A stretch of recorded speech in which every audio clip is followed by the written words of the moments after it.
All right, let's jump right into this explainer. I want you to picture a scenario for a second. You walk into a bank, you're sitting across from a loan officer asking for a loan to buy a house, a car, or maybe you're trying to start a business. Now imagine there is someone else sitting at the exact same kind of desk right next to you. You both have the exact same job, you both make the exact same salary, you're the exact same age. On paper, to anyone just looking at the two of you are literally identical candidates. But here is the twist. The person next to you, they get approved instantly. A firm handshake, a big smile, and they're out the door with the funds. You get rejected. There's no long drawn-out explanation. There's no immediate second chance to plead your case. It is just a quiet, very firm no. It's incredibly frustrating, right? You're just left sitting there completely baffled, asking yourself, what in the world did they have that I didn't? It honestly feels like systemic rejection. It builds up this massive mystery in your head. You pay your bills, you genuinely feel like you're doing all the right things. But there is this invisible brick wall separating the approved from the denied. And because of that, people often think the system is just completely unfair or totally random. But the real answer to that mystery, it isn't luck, and it certainly isn't talent. The answer is just a number. It's a number you can't even see, but one that absolutely controls almost everything in your financial life. We're talking, of course, about your credit score. So let's completely demystify the actual mechanics behind it. Let's start with Section 1, the invisible financial game. Most of us treat credit like this high-stakes game where someone just forgot to hand us the rulebook. Some people think avoiding debt entirely is the magic answer, while others assume just paying everything on time makes them automatically good, only to find out later their score still isn't great. But let's simplify it right now. I want you to shift your mindset from a confusing credit score to a trust score, because really, that's all it is. It answers one incredibly simple question for the banks. If someone lends you money, are you going to pay it back? Instead of calling up your friends or your family to ask if you're good for it, banks look at your past financial behavior, and they distill all of that history into one simple, easy-to-read metric. Moving on to Section 2, the 5 rules of credit. Okay, so how does a bank actually take your entire life and turn it into a 3-digit score? Well, every single thing the algorithm knows about you falls into one of these 5 specific buckets: payment history, utilization, length, mix, and new credit. Let's break them down one by one, starting with the absolute heaviest hitter. Step 1 is payment history. And listen, it is the single biggest factor in the entire formula. Think of it as your track record. Notice the contrast between these two profiles here. Person A pays every single bill on time, every single time. Person B usually pays on time, but, they miss a few payments here and there. Even if absolutely everything else in their lives is the exact same income, same amount of debt, the reliable payer is heavily rewarded, and the inconsistent payer, they look super risky to the algorithm. Now, you might be wondering, why is the algorithm so incredibly harsh about just a single missed payment? Well, it's because it mimics basic human psychology. Trust is built slowly, but man, it is broken instantly. A single missed payment can tank a really good score by up to 100 points literally overnight. And it can take 10 perfect payments just to fix that kind of damage. That is exactly why, when it comes to this very first rule, consistency matters infinitely more than perfection. The algorithm just wants to know you are reliable month in and month out. Let's move over to Step 2, credit utilization. Honestly, this is the rule where I see most people completely torpedo their score.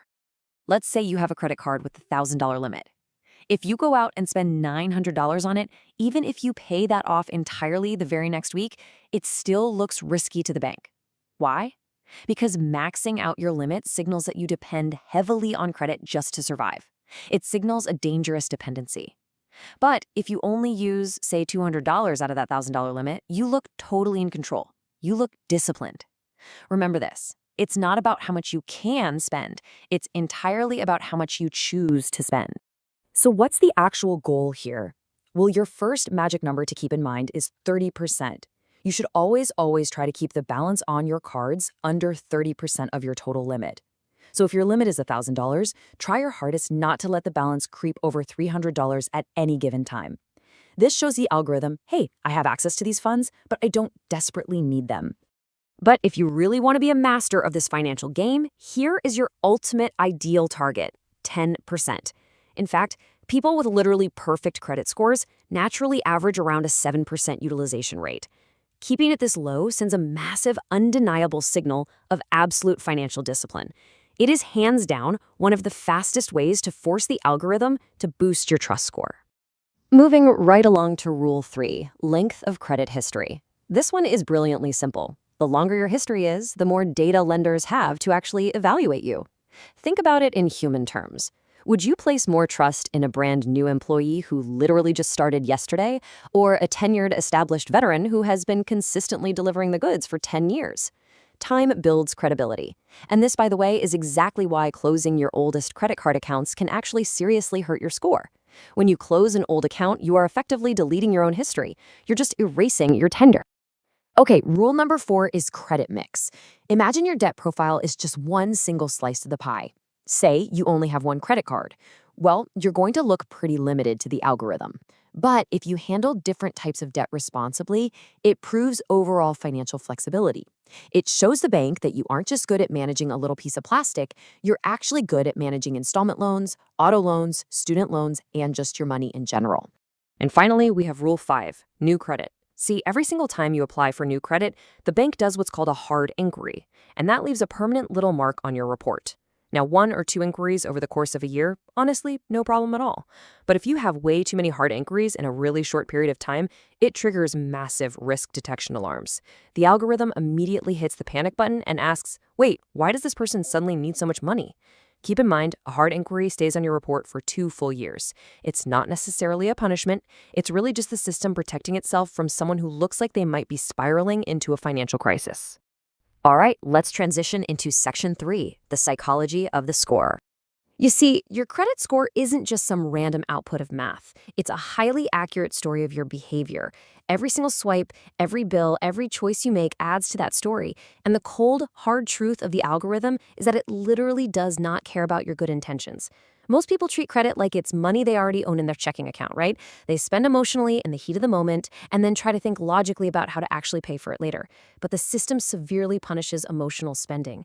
Instead, it deeply, deeply rewards the discipline of delayed gratification. Think first, act second.